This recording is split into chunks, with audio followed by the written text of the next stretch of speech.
नमस्कार दोस्तों। दिल्ली के अंदर जो भी गाड़ियां 10 साल या 15 साल पुरानी थी, उनके ऊपर 1 जुलाई से किस तरह से गाज गिरी है सरकार की, आप सुनिए। दोस्तों, डीजल की वो गाड़ियां जो 10 साल पुरानी थी वो अब दिल्ली के अंदर नहीं चल पाएंगी, क्योंकि उनको पेट्रोल पंप पर पेट्रोल नहीं मिलेगा।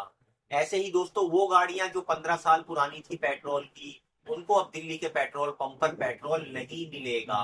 और दोस्तों, जब उनको पेट्रोल ही नहीं मिलेगा तो वो आपको सड़कों पर दिखाई भी नहीं देंगी।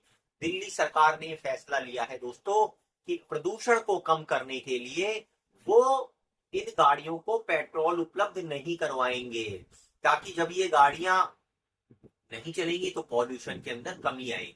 अब दोस्तों, समझने की बात करते हैं कि जो 10 साल पुरानी गाड़ियां हैं उनको डीजल नहीं मिलेगा, जो 15 साल पुरानी गाड़ियां हैं उनको पेट्रोल नहीं मिलेगा। अब मजे की बात इसमें ये भी देखिए कि 500 जो पेट्रोल पंप है वहां पर सरकार ने ANPR, automatic number plate recognition camera भी लगा दिया है दोस्तों। और बाकायदा पुलिस वाले भी वहां पर खड़े रहेंगे। पुलिस वाले भी खड़े रहेंगे और उन कैमरा से जो है वो गाड़ी की एज का पता चल जाएगा, कितनी पुरानी गाड़ी है। और दोस्तों, उसी तरह से उसके ऊपर कार्रवाई होने लगेगी। तो थोड़ा सावधान होके, सतर्क होके पेट्रोल पंप पर जाइए अगर आपकी भी गाड़ी पुरानी है। दोस्तों, एक आंकड़े के अनुसार दिल्ली के अंदर तकरीबन 62 लाख ऐसी गाड़ियां हैं। 62 लाख वाहन है। इसमें 4 पहिए भी हैं, 2 पहिए भी हैं और कुछ कॉमर्शियल गाड़ियां भी हैं। अब दोस्तों, इसमें आप समझिए जो जुर्माना है वो 4 पहिया जो वाहन है उसके ऊपर जुर्माना है 10,000 रुपए, अगर पकड़ी जाती है तो।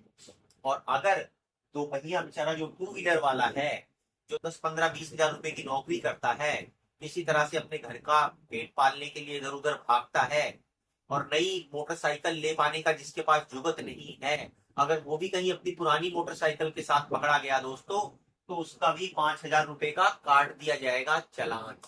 आप समझ गए इस बात को। और उसके साथ साथ जो है दोस्तों, सरकार की मंशा क्या है, जो सरकार बताती है ऐसा करने के पीछे कि जो इलेक्ट्रिक वाहन है उनको बढ़ावा मिले, लोग अपने इलेक्ट्रिक वाहन नए खरीदे, और उसके साथ साथ जो पब्लिक का जो ट्रांसपोर्ट है उसको बढ़ावा मिले। अब इसके पीछे की असली एक कहानी हम समझने की कोशिश करते हैं। दरअसल दोस्तों, कारण ये है कि गाड़ियों की जो बिक्री है वो बहुत तेजी से गिरी है। 4 पहिया तो छोड़ दीजिए, जो 2 पहिया वाहन है उसको, 2 व्हीलर को खरीदने के लोगों के पास पैसे नहीं है दोस्तों। लोग जब 2 पहिया वाहन तक नहीं खरीद पा रहे हैं, नई मोटरसाइकिल जो हल्की मोटरसाइकिलें होती हैं, 100 सीसी, 150 सीसी, 125 सीसी, 110 सीसी की, वो मोटरसाइकिलें तक नहीं खरीद पा रहे हैं, तो ऐसे में वाहन की बिक्री को बढ़ाने का सरकार के पास क्या फॉर्मूला है। कारें शोरूमों में पड़ी पड़ी सड़ रही हैं। जब वो बिकेंगी नहीं दोस्तों, तो फिर ये मार्केट जो है वो व्हीकल का वो बिल्कुल बैठा जा रहा है। लोगों की जेब में पैसा नहीं है गाड़ी खरीदने के लिए। तो एक ही काम किया जा सकता है कि जो पुरानी गाड़ियां चल रही हैं, जिसमें किसी तरह से वो अपनी रोजी रोटी कमा रहे हैं, अपना काम चला रहे हैं, उनकी पाइपलाइन को रोक दिया जाए। कि पाइपलाइन है पेट्रोल और डीजल। तो जब इनकी पाइपलाइन रोक दी जाएगी तो आप जानो, आप या तो दिल्ली से बाहर चले जाओ, दिल्ली से बाहर जाके आप चलाओ इन गाड़ियों को। और अगर आपको दिल्ली में रहना है तो इसको छोड़ो और नई गाड़ी आप फाइनेंस कराओ, नई गाड़ी खरीदो। और अगर नगद पैसे नहीं है तो उनको जो है फाइनेंस करा के खरीदो, उनकी ईएमआई को काटो। आपकी कमाई हो रही है या नहीं हो रही है, गाड़ी को आप जरूर लो और गाड़ी को लेकर उसकी ईएमआई की किस्तें भरनी शुरू करो। तो सरकार चाहती है कि इस तरह से आपकी जेब से पैसा निकले और आप नई गाड़ियों के ऊपर खर्च करना शुरू करें। जो बहुत समय से जो गाड़ियों के ऊपर लोगों ने खर्च करना अपना पैसा रोक रखा है, जिसकी वजह उनकी जेब में जब पॉकेट में पैसा ही नहीं है तो कहां से खरीदेंगे।